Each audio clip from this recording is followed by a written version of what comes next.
अल्ला इन्ना औलिया अल्लाह ला खौफुन अलैहिम वला हुम यहज़नून। अस्सलाम वालेकुम या वली अल्लाह। और आज मैं इंशाल्लाह दरबार शरीफ में हाज़िरी का मौका मिला है और माशाल्लाह बहुत ही अच्छा मंज़र। और न्यू आज मैं इंशाल्लाह दो शेर भी इनकी बारगाह में पेश करूँगा।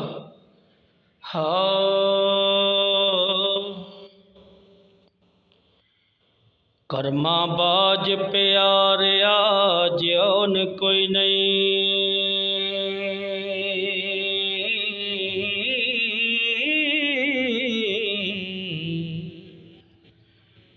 भावें सिर ते लालां दी पंड होवे,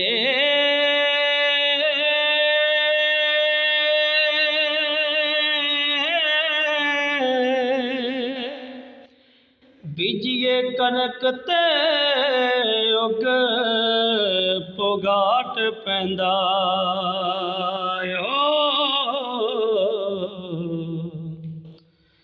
ते भावें खास न्याई दे वंड होवे,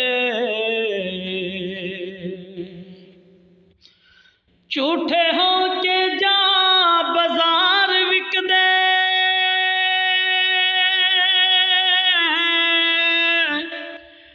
पावे मगर दलाला दी डंड होवे, ओ पाया बाज मुहम्मदा कंड नंगी,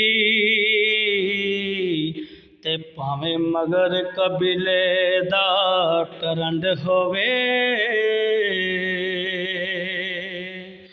ते ना सूरतां मूरतां सारियां नू ओ यारो यदम आखां के मौजूद आखां, ओ लहरां विच पानी पानी विच लहरां, इनू अदम आखां के शहूद आखां, हरफ विच स्याही दी नजर आवे,